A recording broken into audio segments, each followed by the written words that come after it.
ऐसा आपने मुझे बताया कि कलाम की तहजीब में जुमायत खड़ी रहती है, हवाला पढ़ने के बाद जुमायत अपनी जगह पर तशरीफ़ रखती है। आइए हम कलाम अक़दस की तरफ अपने ध्यान को लगाएं। मेरे साथ निकालिए पुराने अहदनामा में से तवारीख की दूसरी किताब, उसका 16वां बाब, उसकी 9वीं और 10वीं आयत हम कलाम अक़दस में से तिलावत करेंगे। जब हवाला मिल जाए आप बताएं, मैं आपके लिए तिलावत करूंगा। दूसरी तवारीख, उसका 16वां बाब, उसकी 9वीं और 10वीं आयत।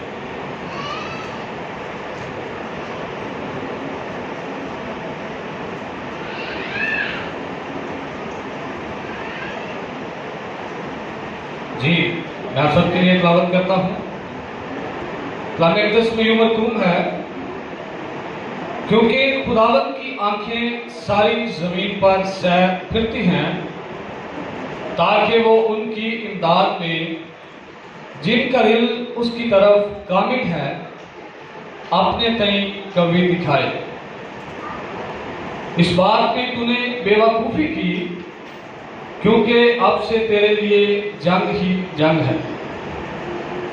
तब आसा ने उस गैरबीन से खफा होकर उसे कैद खाना में डाल दिया, क्योंकि वो उस कलाम के सबब से नहायत गज़बनाक हुआ।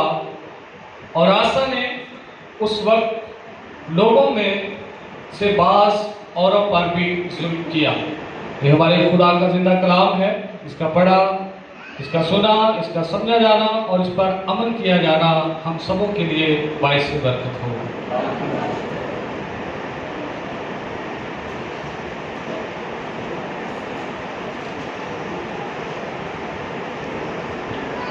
मेरे अजीजों, आज का जो हवाला आपके सामने तिलावत किया गया है, इस हवाले में हमारे लिए बड़ी हौसला अफजाई की बात है, और वो ये है कि खुदावंद की आंखें सारी जमीन पर फिरती हैं। किस लिए? उनकी इमदाद के लिए जो उसकी मदद के मुंतज़िर हैं। उनके लिए खुदावंद की आंखें सारी जमीन पर फिरती हैं, ताकि जिनका दिल काबिल है, जो उसकी मदद के मुंतज़िर हैं, जो उसकी मदद के मुस्तहिक हैं, वो उनके लिए आ मौजूद हो। और ये उनके लिए है जिनका दिल पूरे तौर से खुदा के साथ कमिटेड है। उनके दिल के अंदर तकसीम नहीं है, वो किसी दूसरी चीज को अपने दिल के अंदर आने नहीं देते और अपनी निगाहों को खुदा की तरफ लगाए रखते हैं।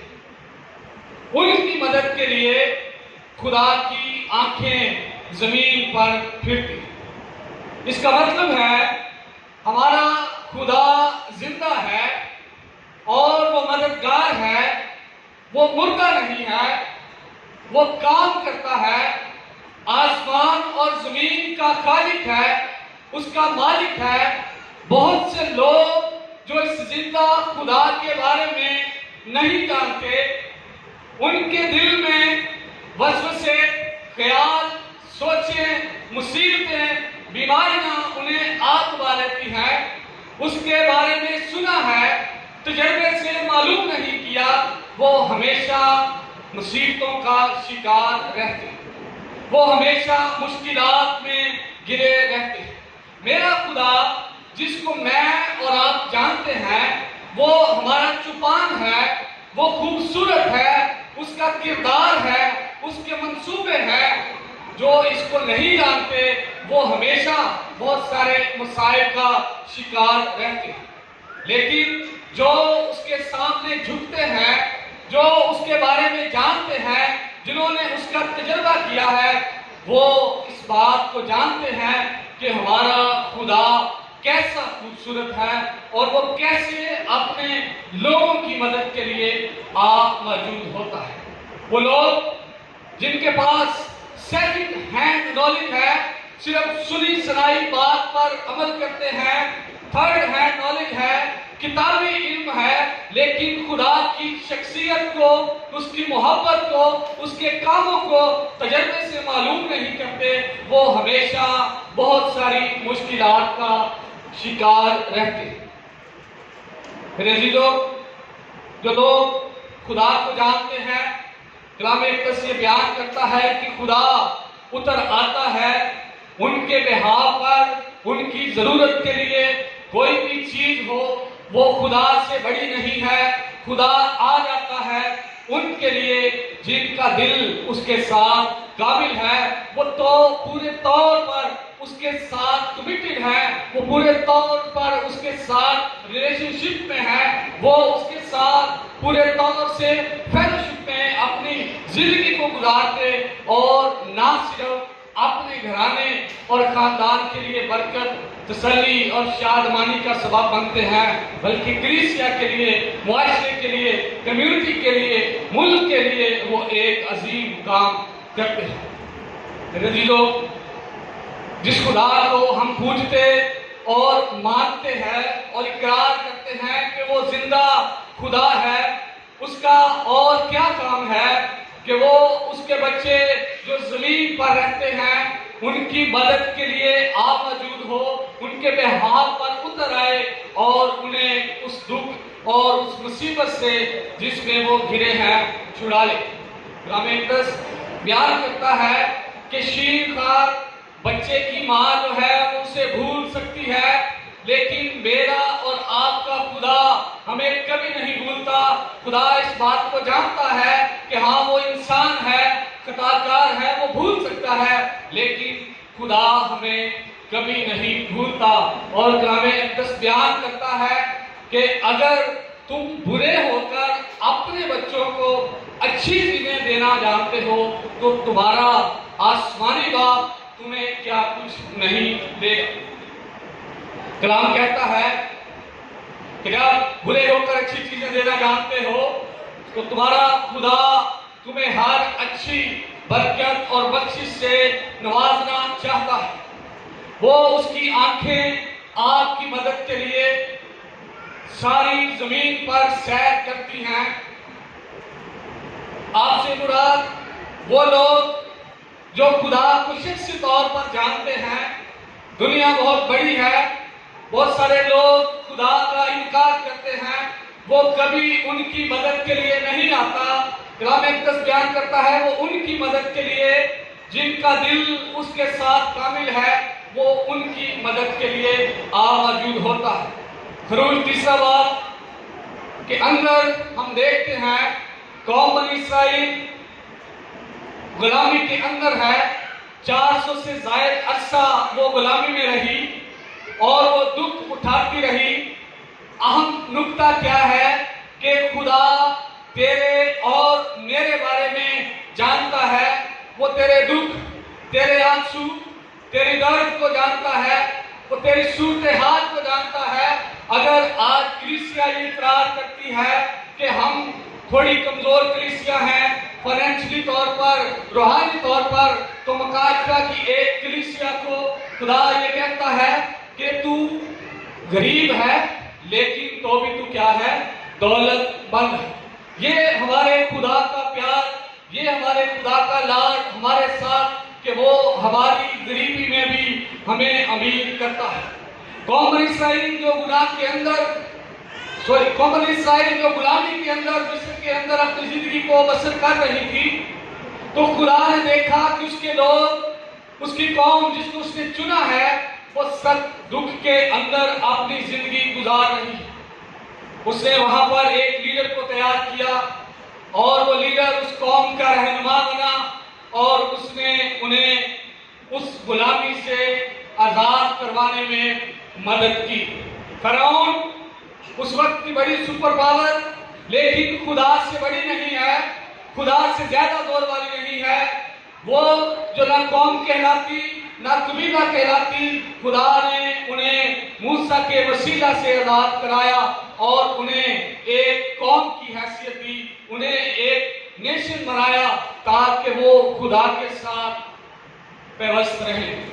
उनके लिए किया क्या खुदा ने, कैसे निकाला हम वाकिफ हैं। खुदा ने वबाएं भेजी, खुदा ने वहां पर मुख्तलिफ किस्म की वबाएं भेजी और बकरे के लहू से उनको बचाया और खुदा उनको निकाल कर ले गया। समुंदर उनके सामने चीर दिए गए और वो खुदा में जो है वो बढ़ते चले गए। जब हम उनकी जिंदगी पर गौर करते हैं, उस 40 साला सफर के अंदर ना उनके कपड़े फटे, ना उनकी जूतियां फटी, औलाद पैदा हो रही है बगैर क्लिनिक के, बगैर मेडिसिन के। और देखिए ये खुदा की हजूरी, खुदा की मामूरी जो उसके साथ कामिल है कैसी है कि वो खुदा में बढ़ते चले जा रहे हैं। अगर आज हम जदीद दौर में बात करें मेडिकल की, तो शायद हमें बहुत सारी चीजों की जरूरत पड़ती है और उनके बगैर हम कहते हैं कि ये काम नहीं हो सकता। लेकिन देखें खुदा उस कौम को बढ़ा भी रहा है, बगैर क्लिनिक के, बगैर अस्पताल के, कोई डॉक्टर वहां पर मौजूद नहीं है, क्योंकि खुदा की हजूरी बियाबान में शाफी भी थी, वो प्रोवाइडर भी थी, वो सारा कुछ ही करती थी। मेरे अजीज भाई और बहन, अगर तेरे पास, तेरे साथ खुदा की हजूरी है, तेरे साथ, तेरे पास दुनिया की सारी चीजें मौजूद हैं। और अगर तेरे पास खुदा की हजूरी नहीं है, तेरे पास खुदा की मामूली नहीं है, तेरा दिल उसके साथ कामिल नहीं है, तो शायद तू सब कुछ हासिल करने के बावजूद भी तेरे पास कुछ भी नहीं। मेरा जो नुक्ता है वो ये है कि हमारा खुदा जिंदा है, वो देखता है। ऐसी ही एक और गुलामी जो गुनाह की गुलामी है, जिस काम से खुदा ने मना किया वही काम किया गया और इंसान गुनाह के अंदर गिर गया और फिर अपनी कुव्वत से, अपनी वसात से, अपने इल्म से, अपने फलसफे से, अपनी कुर्बानी से खुदा के साथ दोबारा से मेल मिलाप के लिए कोशिश करने लगा। और खुदा ने देखा कि वो इस फेलोशिप को, वो उस रफाकत शराकत को जो खुदा इंसान के साथ रखता था, वो उसे मिस करता है। तो उसने उसके लिए एक बंदोबस्त किया, उसने अपने बेटे को इस दुनिया में भेजा ताकि उसकी सलीबी मौत के वसीला से मेरा और आपका मिलाप खुदा के साथ दोबारा हो सके। ये हमारा खुदा है, ये उसकी सिफ्त है, ये उसका किरदार है कि वो मेरे और आपके हाल को जानता है। जो टेक्स्ट मैंने आपके सामने प्रीच किया है, पढ़ा है, जब हम आसा बादशाह की जिंदगी पर गौर करते हैं, 14वें बाब से 16वें बाब तक देखें तो ये बड़ा जबरदस्त बादशाह, इसका आगाज बड़ा जबरदस्त। कहा जाता है, लिखा है कि इसकी मां जो मलका थी, इसका नाम माका था, वो बुत परस्त थी और ये इतना असूल पसंद था कि इसने अपनी मां को मलका के ओहदे से फारिग कर दिया क्योंकि वो बुत परस्ती करती थी।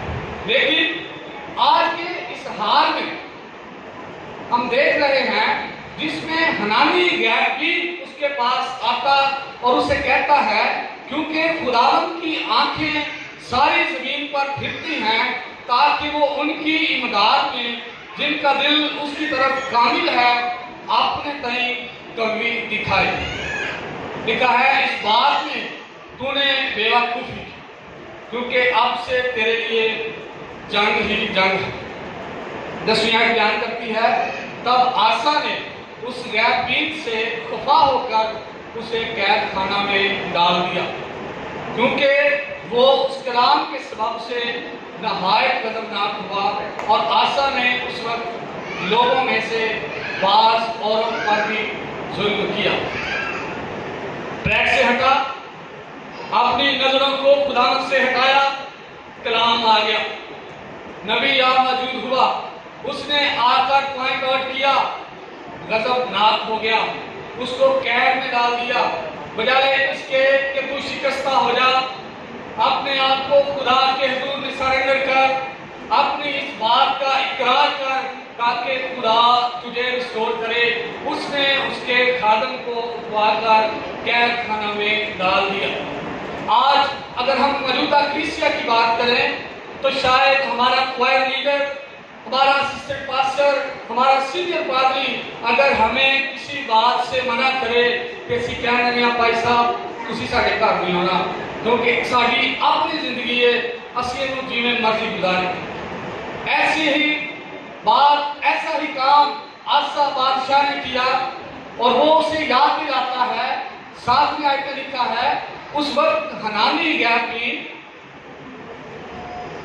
यहूदा की बादशाह आसा के पास आकर कहने लगा, चूंकि तूने अराम के बादशाह पर भरोसा किया और खुदावंद पर भरोसा नहीं रखा, इसी सबब से अराम के बादशाह का लश्कर तेरे हाथ से बच निकला। क्या खुशी और लोभी अमवाए कसीर ना थे जिनके साथ गाड़ियां और सवार और बड़ी कसरत से थे, तो भी चूंकि तूने खुदावंद पर भरोसा रखा, उसने उनको तेरे हाथ में कर दिया। ये बादशाह 10 लाख फौज लेकर आसा बादशाह से जंग करने के लिए निकलता है। कलाम मुक़द्दस बयान करता है कि वो खुदा के हुजूर में मदद के लिए गया, उसने अपना तवक्कुल भरोसा खुदा पर रखा और इसके पास 3 लाख फौज थी, तो भी इसने उस बादशाह को शिकस्त दी। खादम उसे याद दिला रहा है, कलाम उसे याद दिला रहा है कि याद कर उस वक्त में जब तू नहायत गमनाक था, तू नहायत परेशान था, तो तेरी जिंदगी में खुदा ने कैसे अजीब और जलाली काम को जाहिर किया और तुझे जो है वो फतह बख्शी। लेकिन इस जंग में उसका दिल खुदा के साथ कामिल नहीं रहा। वो भूल गया उस इमदाद को, उस मदद को जो उसे ऊपर से मिलती है। और मैं बताता चलूं कि यहाँ सैर के लिए जो अबरानी लफ्ज इस्तेमाल हुआ है वो है शाहूद। इसका मतलब है मुआयना, बल्कि गौर मुआयना। ये सैर ऐसी सैर नहीं है कि खुदा की आंखें किसी बाग में टहलती सैर करती है, किसी समुद्र के किनारे या दरिया के किनारे, बल्कि खुदा मेरी और आपकी जिंदगी का बगौर मुआयना करता है। वो ढूंढता है उन लोगों के जिनका दिल उसके साथ कामिल है।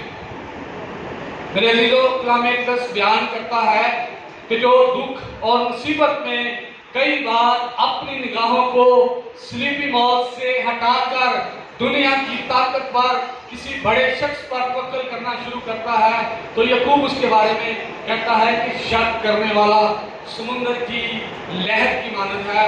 वो दो दिला है, वो कभी पांव आगे लेकर आता है फिर पीछे चला जाता है, क्योंकि उसके दिल के अंदर वसवसे हैं, परेशानियां हैं, घबराहट। इसलिए वो कहता है कि वो शक तो करता है खुदा की कुव्वत पर, खुदा के जोर पर, खुदा के साथ पर। वो कहता है कि वो दो दिला है।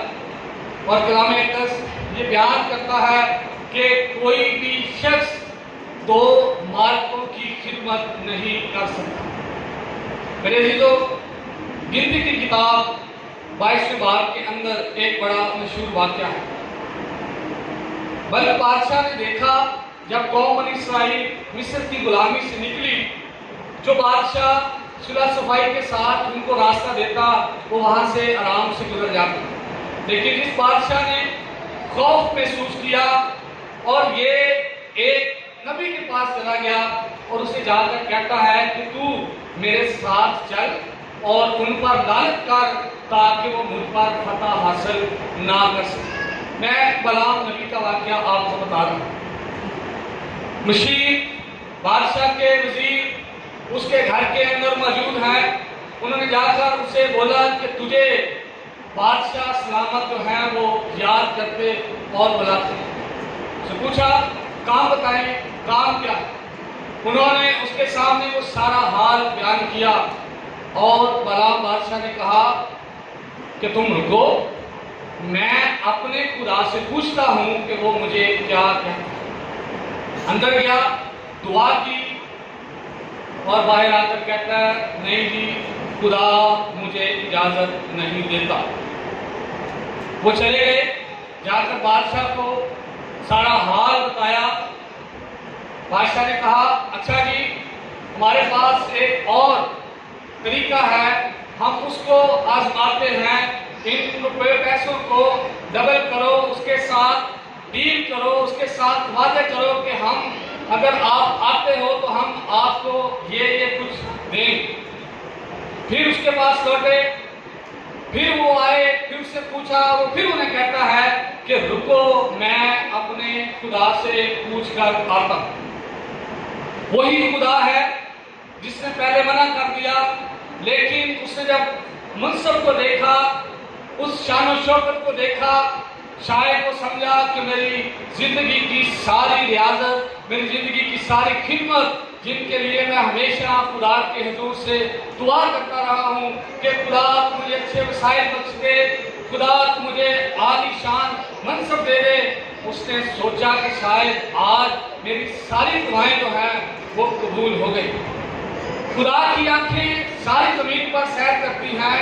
ये बंदा खुदा का, नबी खुदा का खुदा बना कर रहा है, लेकिन वो बार बार खुदा के हुजूर जाकर उससे पूछ रहा है कि क्या मैं उनके साथ जाऊं। खुदा ने कहा कि तू चला जा, लेकिन उसके साथ उसने लेकिन का लफ्ज लगा दिया, तू उन पर लानत ना करना। खुदा ने उसके दिल पर नजर की, उसने देखा कि बंदा तो ये मेरा है, लेकिन इस वक्त में इसके दिल के अंदर आलीशान मनसब, रुपए पैसे की लालच इसके अंदर जिंदगी में आ चुकी है। ये कहलाता तो मेरे नाम से है, ये सवाल तो मुझसे पूछ रहा है मैं यहाँ जाऊं, लेकिन इसका दिल जो है वो कामिल नहीं है। आगे 23वें बाब में उसका इकरार है, तो कहता है कि काश मैं साजिद की मौत मरता। ये बलाम नबी जिसने सारी जिंदगी खुदा की खिदमत की और इस वक्त में उसका दिल कायम नहीं रहा, उसका दिल कामिल नहीं रहा, अगले बाब में वो ये खुदा से ख्वाहिश करता है कि तू मुझे साजिदों की सी मौत दे। इस मुआशरे में रहते मैं और आप बहुत दफा बहुत सारी बातों का शिकार होते हैं। ये करने से कुछ नहीं होगा, ये करने से क्या होगा। जब हम ऐसी बातों और सवालों के जवाब में पड़ जाते हैं तो हमारा दिल जो है वो डामाडोल होना शुरू हो जाता है, हम दो दिले हो जाते हैं, हम सोचने पर मजबूर हो जाते हैं। ऐसा शख्स जैसा बलाम है, शायद आज मौजूदा दौर की कलीसिया में किसी चर्च में हो तो शायद इसे ये मुनिस्सी दी जाए कि ये हमारा प्रेयर लीडर है, ये हमारा दुआइया टीम लीडर है, क्योंकि देखें हम उसके पास गए हैं, उसने कहा है कि मैं खुदा से पूछ कर फिर तुम्हारे साथ चलूंगा। वाह, वो तो बड़ा रूहानी आदमी, लेकिन दिल का हाल खुदा जानता है। दिल पर खुदा नजर करता है और खुदा देखता है कि ये नाम से तो मेरा कहलाता है, लेकिन इसका दिल इस वक्त में कायम नहीं। और जिनका दिल कामिल है उनकी गवाही देखें। अगर आप दानियल की किताब उसका 3रा बाब और उसकी 15वीं आयत जो है वो देखें। जब हम वर्शिप कर रहे थे तो भाई सनी इसमें लीड कर रहे थे, तो उन्होंने वो गीत गाए जिसमें इंसान खुदा से मदद की तवक्को करता है, जिससे इंसान चाहता है कि खुदा उसकी मदद के लिए आ मौजूद हो, खुदा उसको उसके दुखों से रिहाई दे और खुदा उसको शादमानी और खुशी इनायत करे। दानियल की किताब 3रा बाब उसकी 15वीं आयत के अंदर 3 नौजवानों का जिक्र है, सदरक और अबद नजूर।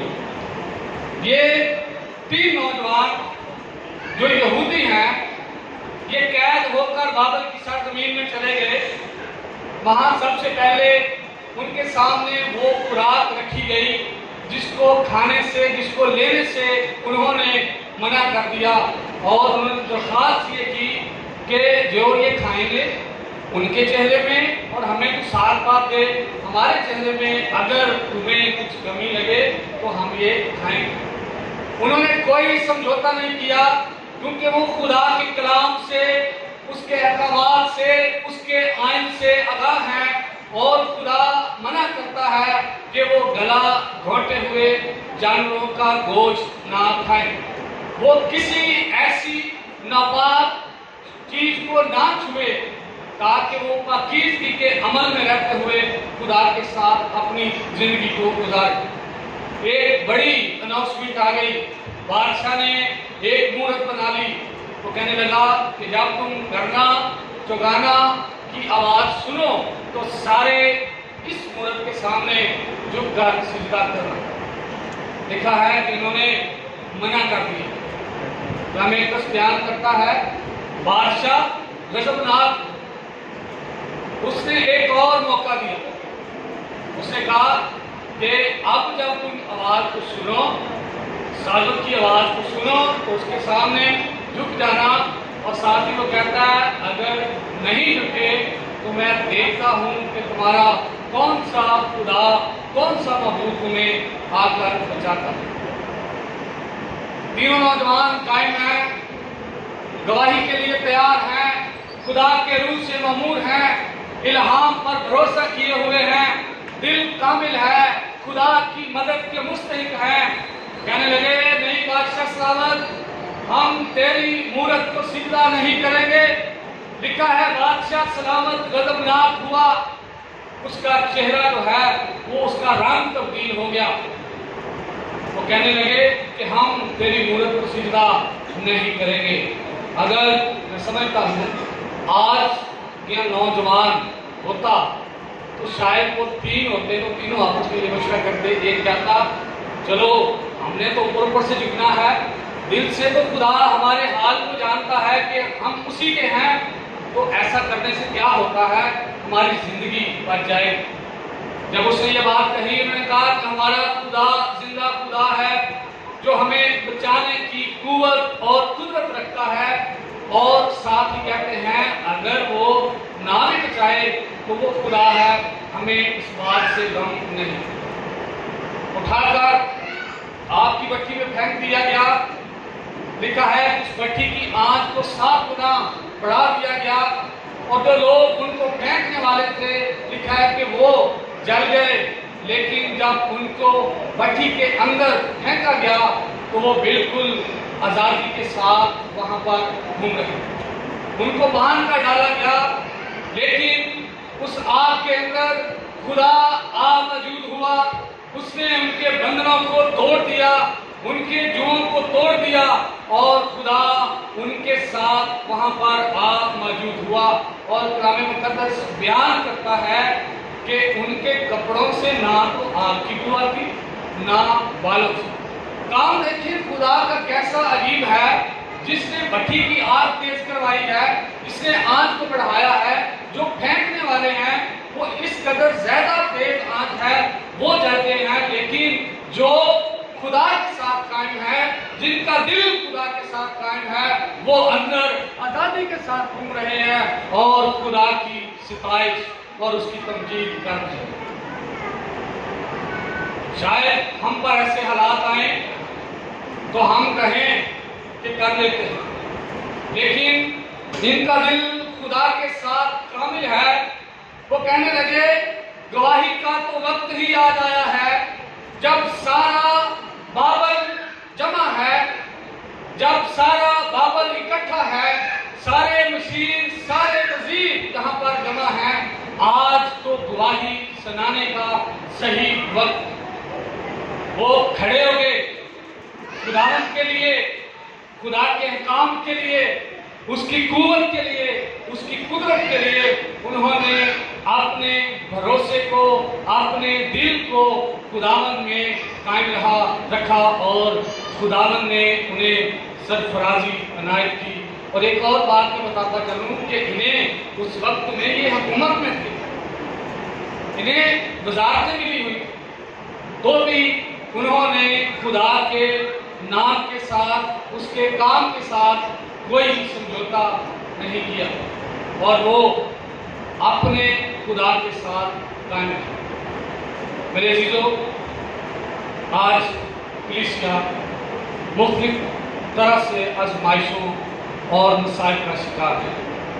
हमें उसके नाम से सिखाया जाता है, हमें उसके नाम से डराया जाता है।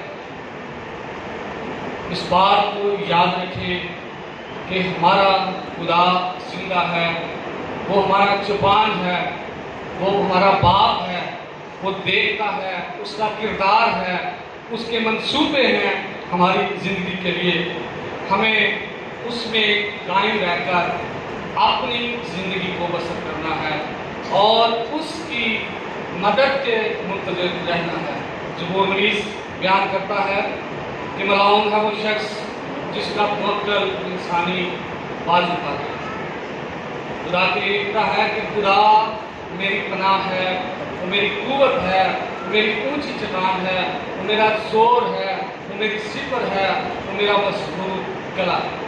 मैं आज सुबह आपको इंकरेज करना चाहूँ, अगर आप अपनी ज़िंदगी किसी हल्के में कमज़ोर हैं और आप समझते हैं कि शायद मेरी ये कमज़ोरी जो है मेरी ज़िंदगी से दूर नहीं हो सकती, तो खुदा आपकी मदद के लिए तैयार। उसकी आंखें ज़मीन पर सैर करती हैं उनके लिए जिनके दिल उसके साथ कामिल हैं, जो खुदा के साथ अपनी ज़िंदगी को बसर करते हैं। आइए अपनी आंखों को बंद करें, चंद लम्हों के लिए अपनी अपनी ज़िंदगी पर बगौर अपनी ज़िंदगी का एनालिसिस करें, मुआयना चेक करें, खुदा के पाक से कहें कि खुदा पाक तो मुझे याद दिला कि मैं किस बात में कमज़ोर हूँ, मुझे किस बात में तुझ में बढ़ना है, मुझे किस बात में तुझ में मजबूत होना है, मैं कैसे तुझ में बढ़ सकती, मैं कैसे तुझ में बढ़ सकता हूँ और तेरे कलाम और तेरे अहकाम पर अमल करते और उस पर गौर करते हुए अपनी ज़िंदगी को बसर कर सकूँ। मैं कैसे अपनी ज़िंदगी से उन तमाम ख्यालों को, तमाम ऐसे वसवसे जो मेरी ज़िंदगी में, मेरे दिल में, मेरे जहन में मौजूद, मैं कैसे उनसे छुटकारा पाकर खुदा तुझ में कामिल हो सकती हूँ, कामिल हो सकती हूँ। मेरे अज़ीज़ों, ये वक्त बड़ा खास है और हम ये इकरार करते हैं कि जब जब तोले जाते हैं कम निकलते हैं, लेकिन खुदा की मोहब्बत, खुदा का प्यार मुझसे और आपसे बेइंतहा है। वो हमारी तमाम नालायकियों, कमज़ोरियों, तमाम ऐसी बातों, सोचों और ख्यालों के बावजूद जो उसके कलाम और उसके अहकाम के मुताबिक नहीं है, वो हमें कबूल करता है, वो हमें ज़ोर और क़ुव्वत देता है, वो हमारी मदद के लिए मौजूद होता है, वो हमारे दुखों में हमारे साथ खड़ा हो, वो हमारी मुसाइब में हमारा जोर बनता है। दरख्वास्त करूँगा आदिका शोगियन से